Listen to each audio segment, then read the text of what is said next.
غیرت مند انسان فطری طور پر انتہا پسند واقع ہوا ہے۔ یہ نفرت کرنے لگے تو نرم و نازک پھولوں کو بھی بے دردی سے مسل دے، اور پیار کرنے آئے تو اس شدت سے کہ کانٹوں کو بھی دامن میں سجا لے۔ کبھی پیار کی شبنم کا ایک قطرہ بھی ہمیں سیراب کر دے، اور کبھی چاہتوں کے امڑتے دریا بھی ہماری تشنہ لبی کے آگے ہار مان جائے۔ بدگمانی کی کیفیت طاری ہو تو اپنا بھی بیگانہ لگے، اور خوشگمانی ہو تو دشمن کو رفیق سمجھ کر گلے سے لگا لیں۔ ناصر میرا چچا زاد تھا، مجھے چاہتا تھا۔ اس کی چاہت بھی امڑتے دریا کی مانند تھی، مگر میں اس سے نفرت کرتی تھی۔ وہ میری منزل نہ تھا۔ مجھے دیہاتی ماحول بھی پسند نہ تھا۔ میری آنکھوں میں بسنے والا شہزادہ خوبصورت پڑھا لکھا اور سوٹ بوٹ میں ملبوس شخص تھا، جو شہر میں رہا اور پلا بڑھا ہو۔ میرے گاؤں پنجاب کے شہر راولپنڈی کے جنوب مغربی علاقے کی طرف بڑے بڑے پہاڑوں کے درمیان واقع ہے۔ ایک وقت تھا کہ ہمارا گاؤں دور جدید کی سہولتوں سے محروم تھا۔ ایک کچی سڑک پنڈی سے ہمارے گاؤں تک جاتی تھی۔ اس روٹ پر صرف دیہی بسیں چلا کرتی تھیں۔ گاؤں میں ایک مڈل اسکول تھا، جہاں لڑکے اور لڑکیاں اکٹھا پڑھتے تھے۔ بجلی نہ تھی، اسپتال کی کمی بھی شدت سے محسوس ہوتی تھی۔ ہمارے گاؤں کے کئی لوگ بروقت طبی امداد نہ ملنے کی وجہ سے موت کے منہ میں چلے جاتے تھے۔ ناصر اور میں اکٹھے ہی گاؤں کے اسکول میں پڑھتے تھے۔ ناصر کے والد میرے ابا جان سے بڑے تھے۔ گاؤں میں ہماری جائیداد سب سے زیادہ تھی۔ میرے چچا اور والد دونوں بھائی مل کر زمینداری کرتے تھے۔ آپس میں اتفاق اور محبت مثالی تھا۔ ناصر اور میں ہم عمر تھے۔ قدرت نے مجھے بے حد حسن سے نوازا تھا، جبکہ ناصر شکل و صورت کے لحاظ سے بہت پیچھے تھا۔ لگتا تھا وہ ہمارے خاندان کا فرد ہی نہیں ہے۔ اس کا سیاہ رنگ اور پکا چہرہ مجھے بالکل نہیں بھاتا تھا۔ میں بچپن ہی سے اسے ناپسند کرتی تھی۔ بدصورت ہونے کے باوجود وہ کلاس کا ہونہار طالب علم تھا۔ اساتذہ اسے بہت چاہتے تھے، مگر میں ہر معاملے میں اسے نیچا ہی دکھانے کی کوشش کرتی تھی۔ مڈل کا امتحان ناصر نے فرسٹ ڈویژن میں پاس کیا، جبکہ میں بمشکل پاس ہوئی۔ اس کے بعد حالات نے اجازت نہ دی تو ناصر نے تعلیمی سلسلہ ختم کر کے زمینداری میں باپ اور چچا کا ہاتھ بٹانا شروع کر دیا، جبکہ میں گھر کی ہو کر رہ گئی۔ کچھ عرصے بعد جب مجھے علم ہوا کہ میری اور ناصر کی نسبت بچپن ہی میں طے ہو گئی تھی تو میں تڑپ اٹھی۔ میں کسی صورت بھی ناصر کی ہمسفر نہیں بننا چاہتی تھی، مگر اب انکار کرنا بھی میرے اختیار میں نہ تھا۔ پھر بھی میں نے اپنی ماں کو بتا دیا کہ میں ناصر کو ناپسند کرتی ہوں، اس لیے میں اس سے شادی نہیں کروں گی۔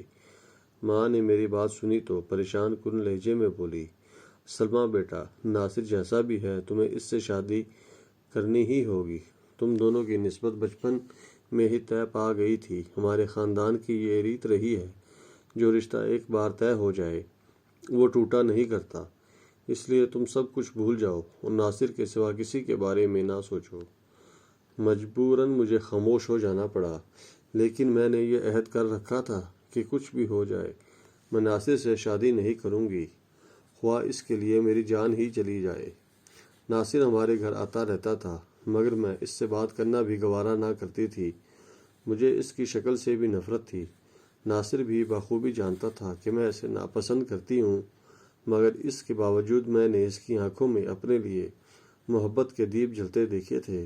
گاؤں کے لوگ ناصر کے کردار کی بہت تعریفیں کرتے تھے۔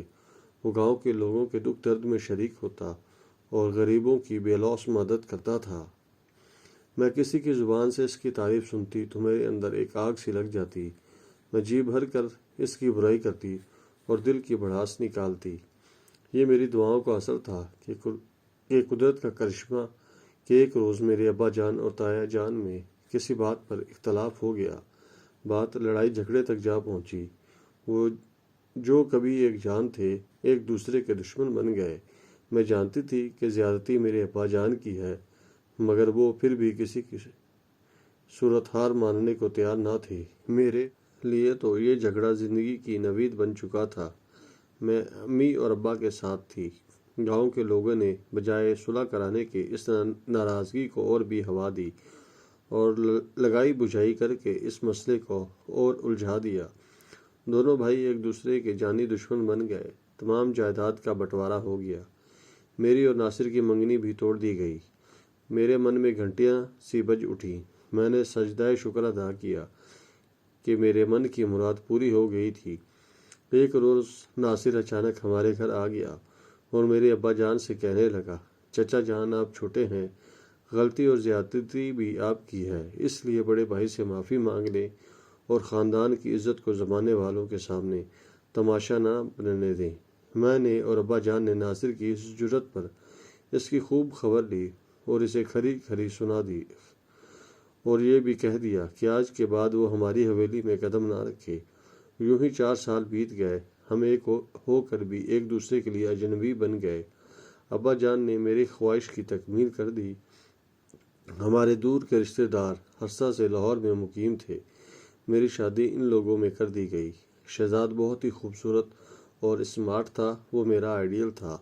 لاہور میں کسی سرکاری ادارے میں ملازمت کرتا تھا۔ میں شادی کے بعد لاہور چلی گئی اور شہزاد کے ہمراہ ایک پرسکون زندگی گزارنے لگی۔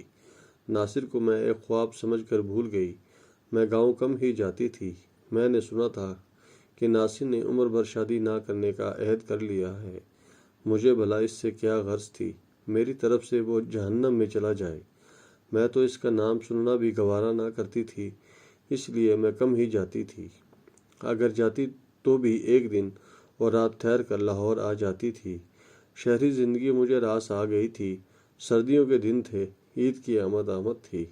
ابا جان کا اصرار تھا کہ اس مرتبہ میں اور شہزاد عید ان کے ہمراہ گاؤں میں منائیں۔ ہم جب راولپنڈی کے بس اسٹاپ پر پہنچے تو ہمارے گاؤں جانے والی آخری بس اسٹینڈ پر کھڑی تھی۔ شام ڈھلنے والی تھی، موسم بھی ابر آلود تھا، بارش کا کبھی امکان تھا۔ بس خالی ہی تھی۔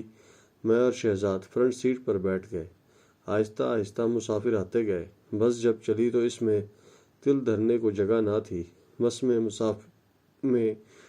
مسافروں میں واحد عورت تھی۔ کئی لوگ بس کے اندر کھڑے تھے اور کئی چھت پر بیٹھے تھے۔ بس آہستہ آہستہ چلتی ہوئی شہری حدود سے باہر نکلی اور گاؤں جانے والی کچی سڑک پر آ گئی۔ اس سڑک پر روشنی کا کوئی انتظام نہ تھا کیونکہ اس دور میں اس علاقے میں بجلی ہی نہ تھی۔ ابھی بس نے 10-12 میل کا سفر طے کیا ہوگا کہ بس ایک جھٹکے سے رک گئی اور ڈرائیور نے ڈالا۔ شہزاد نے تجسس بھری نظروں سے ڈرائیور کی طرف دیکھا کہ اس نے گاڑی کیوں بند کر دی ہے۔ اتنے میں ایک مضبوط اور لمبے قد کا شخص، چہرہ نقاب میں چھپائے، ڈرائیور کے پیچھے والی سیٹ سے اٹھ کھڑا ہوا۔ اس کے ہاتھ میں ریوالور لہرا رہا تھا۔ وہ بہت ہی غضبناک لہجے میں بولا، خبردار، اگر تم میں سے کسی نے ہلنے یا گڑبڑ کرنے کی کوشش کی تو بھون کر رکھ دوں گا۔ بس میں سناٹا چھا گیا۔ تمام مسافر سہم گئے اور آنے والے برے وقت کا انتظار کرنے لگے۔ کچھ ہی دیر بعد اس نقاب پوش نے چہرے سے نقاب اتارا اور کہنے لگا، تم لوگ مجھے پہچان گئے ہوگے، اگر نہیں تو بتا دوں کہ میں جانی ڈکیت ہوں۔ سناٹا اور بھی گہرا ہو گیا۔ تمام مسافر اس کا نام سن کر خوف زدہ ہو گئے۔ میں پہلی بار جہانی ڈکیت کو دیکھ رہی تھی۔ میں نے اس کے بارے میں بہت کچھ سن رکھا تھا۔ لوگ اس سے خوف کھاتے تھے۔ وہ کئی کیسوں میں پولیس کو مطلوب تھا۔ اس کی گرفتاری پر انعام بھی مقرر تھا، مگر پولیس اس کے باوجود اسے گرفتار کرنے میں ناکام ہو چکی تھی۔ کچھ لوگ کہتے تھے کہ جہانی خود بھی بڑا مظلوم ہے، اسے حالات نے اس مقام پر پہنچایا ہے۔ گاؤں کے زمیندار نے اس کی بہن کے بے آبرو کیا تھا۔ وہ زمیندار کا مزارع تھا، اس کا ہر ستم سہتا گیا، مگر وہ یہ ظلم برداشت نہ کر سکا اور گاؤں کے زمیندار کو قتل کر کے فرار ہو گیا اور پھر وہ ڈاکو بن گیا۔ جبکہ کچھ کہتے تھے کہ جہانی بچپن میں ہی اغوا ہو گیا تھا، کچھ کہتے تھے کہ اس کا باپ بھی ڈاکو تھا اور یہ سب کچھ اسے ورثے میں ملا ہے۔ نہ جانے اس میں کیا حقیقت تھی، مگر اس وقت ہم سب کو ان باتوں سے کوئی غرض نہ تھی، بلکہ ہر ایک کو اپنی اپنی جان بچانے کی فکر پڑی تھی۔ چند لمحے اس نے پوری بس کے مسافروں کا جائزہ لیا اور پھر وہ میری طرف بڑھا اور میرا ہاتھ برقعے میں سے کھینچ کر پکڑ لیا اور ہنسنے لگا، چلو میرے ساتھ۔ شہزاد بھلا یہ کیسے برداشت کر سکتا تھا کہ کوئی اس کی آنکھوں کے سامنے اس کی عزت پر ہاتھ ڈالے۔ وہ شہری بابو ہونے کے باوجود اپنی سیٹ سے اٹھ کھڑا ہوا اور جہانی سے الجھ پڑا۔ ذلیل انسان، شرم نہیں آتی تمہیں؟ کیا گھر میں تمہاری ماں بہنیں نہیں ہیں؟ یہ کہہ کر شہزاد نے میرا ہاتھ جہانی کی گرفت سے آزاد کرا لیا۔ میں نے جہانی کو برا بھلا کہنا شروع کر دیا۔ غصے میں میرا جسم تھر تھر کانپ رہا تھا، مگر جہانی پر کسی بات کا اثر نہ ہو رہا تھا۔ اس نے پھر میرا بازو پکڑ لیا۔ شہزاد کا غصہ آسمان کو چھونے لگا۔ اس نے ایک بھرپور تھپڑ جہانی کے چہرے پر جڑ دیا، جس کی آواز تمام مسافروں نے سنی۔ جہانی کی برداشت کی حد ختم ہو گئی۔ اس نے میرا بازو چھوڑ دیا اور شہزاد کو گھسیٹ کر بس سے باہر لے گیا اور اسے بے دردی سے مارنے لگا۔ میں نے کافی شور مچایا، مگر کسی نے بھی میری آہ و فریاد نہ سنی۔ سب انجان بن کر ایک انسان کی بے بسی اور ایک درندے کی وحشیانہ پن کا تماشا دیکھتے رہے۔ شہزاد جہانی کی مار کھا کر بے ہوش ہو کر زمین پر گر پڑا۔ جہانی پھر بس کے اندر آ گیا اور مجھے بھی گھسیٹتا ہوا باہر لے گیا۔ میں بہت واویلا کیا، مگر کوئی بھی میری مدد کو نہ آیا۔ سب بزدل تماشائی بنے بیٹھے رہے۔ میں نے روتے ہوئے جہانی کو خدا اور رسول کے واسطے دیے اور کہا کہ میں اس کی بیٹیوں کی طرح ہوں، وہ مجھ پر رحم کرے اور مجھے چھوڑ دے۔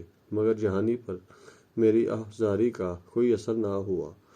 اس کا تو ضمیر ہی مر چکا تھا۔ مسافروں میں سے کسی میں اتنی ہمت اور جرأت نہ تھی کہ آگے بڑھے کر جہانی کا راستہ روکتا یا ظلم اور زیادتی کے خلاف سینہ تان کر کھڑا ہو جاتا۔ سب کے سب بس کی کھڑکیوں میں سے ایک مجبور اور بے بس عورت کا تماشا دیکھ رہے تھے۔ جہانی مجھے لے کر آگے بڑھنے لگا۔ میں نے مزاحمت کی اور اسے کوسنے لگی، مگر میری مزاحمت نے جہانی کو غصے کو اور ہوا دی۔ اس نے میرے شہزاد پر گولیاں برسا کر میری آنکھوں کے سامنے ہی مار ڈالا۔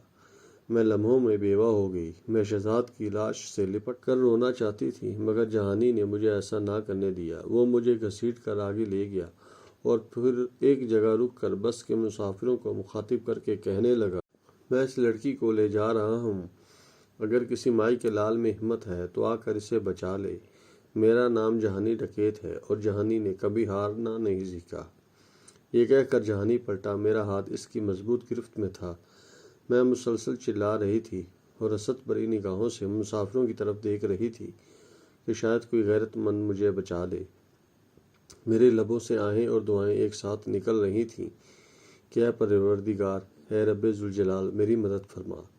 شاید وہ دعا کی مقبولیت کا لمحہ تھا۔ خدا نے میری سن لی۔ بس کی چھت سے ایک مسافر نیچے کودا اور ہم تک آ پہنچا۔ اس نے مجھے جہانی کی گرفت سے لمحوں میں آزاد کرایا اور پھر کسی بھوکے شیر کی مانند جہانی پر ٹوٹ پڑا۔ جہانی اس اچانک حملے سے گھبرا گیا۔ ریوالور اس کے ہاتھ سے چھوٹ کر دور جا گرا اور وہ دونوں ایک دوسرے سے گتھم گتھا ہو گئے۔ جہانی نے اس مسافر کو زیر کرنے کی بہت کوشش کی، مگر ناکام رہا۔ اس مسافر نے بھی بہت زور لگایا، مگر جہانی اس کے سامنے چٹان ثابت ہو رہا تھا۔ اس مسافر نے اپنے شلوار کے نیفے سے خنجر نکال لیا اور جہانی پر پل پڑا۔ دیکھتے ہی دیکھتے اس نے جہانی کے جسم میں کئی سوراخ کر ڈالے۔ وہ بری طرح لہولہان ہو گیا اور کچھ دیر تڑپ کر زندگی کی قید سے آزاد ہو گیا۔ اب مسافر بس سے نیچے اتر آئے اور اس مسافر کی طرف بڑھے جو ایک طرف بیٹھا ہانپ رہا تھا۔ اس کے جسم پر کئی زخم آئے تھے۔ وہ کسی قدر اندھیرے میں تھا، میں اس کی صورت نہیں دیکھ پائی تھی۔ مشرق کی جانب سے چاند طلوع ہو رہا تھا۔ ہلکی ہلکی روشنی پھیلنے لگی تھی۔ ایک دو مسافر شہزاد کی لاش کی طرف بڑھے اور کچھ میری طرف آ گئے۔ میں اپنی کلائی پکڑے زمین پر بے سود پڑی تھی۔ میرے اعصاب شل ہو چکے تھے، مجھ میں اٹھنے کی تاب ہی نہ تھی۔ ویسے بھی لاش کے گرد کافی مسافر جمع ہو گئے تھے۔ میں منتظر تھی کہ لوگ مجھے خوشخبری دیں کہ شہزاد زندہ ہے۔ میں لاشعوری طور پر اسے دیکھنے سے کترا رہی تھی۔ شاید میں خود کو اس کی موت کا یقین نہیں دلانا چاہتی تھی۔ میں اٹھی اور آہستہ آہستہ اس اجنبی مسافر کی طرف بڑھی جو میری خاطر زخمی ہو گیا تھا۔ میں نے اپنا دوپٹہ اتار کر ایک مسافر کو دیا اور کہا، یہ ان کے زخموں پر باندھ دو۔ اس مسافر نے دوپٹہ پھاڑ کر اس کے زخموں پر باندھنا شروع کیا تو میں بھی اس کے قریب ہو گئی۔ میں نے اس مسافر کو دیکھا تو میرا وجود زلزلوں کی زد میں آ گیا۔ وہ ناصر تھا، میرا کزن، میرا سابقہ منگیتر۔ میں فوراً ناصر کے قدموں میں جھک گئی۔ میں نے روتے ہوئے کہا، ناصر، میں سمجھی تھی کہ تمہیں مجھ سے نفرت ہو گئی ہوگی اور تم میری شکل دیکھنا بھی گوارا نہ کرو گی، مگر آج جو کچھ تم نے کیا وہ میں زندگی بھر نہ بھولوں گی۔ ناصر نے میری طرف دیکھا اور کراہتے ہوئے بولا، سلمیٰ، عزتیں سب کی سانجھی ہوتی ہیں۔ یقین کرنا سلمیٰ، مجھے قطعی یہ معلوم نہیں تھا کہ جہانی کا شکار ہونے والی لڑکی کون ہے۔ یہ تو مجھے اب پتہ چلا ہے کہ وہ تم ہو۔ سلمیٰ، شاید قدرت کو ہمارا ملن منظور نہ تھا۔ میں قدرت کے اس فیصلے پر شاکر ہوں، مگر تمہاری جگہ کوئی لڑکی بھی ہوتی تو تب بھی میں وہی کچھ کرتا جو اب کیا ہے۔ مجھے اس بات کا افسوس ہے کہ میں تمہارے خاوند کو نہیں بچا سکا۔